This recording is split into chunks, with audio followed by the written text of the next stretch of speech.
নমস্কার, আমি চৈতালি ভট্টাচার্য আর আমার সাথে সঙ্গত করছে শ্রী কৌশিক দত্ত।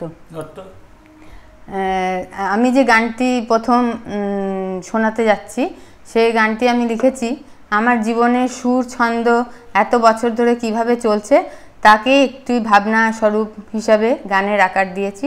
সেটা দেখুন কেমন লাগবে।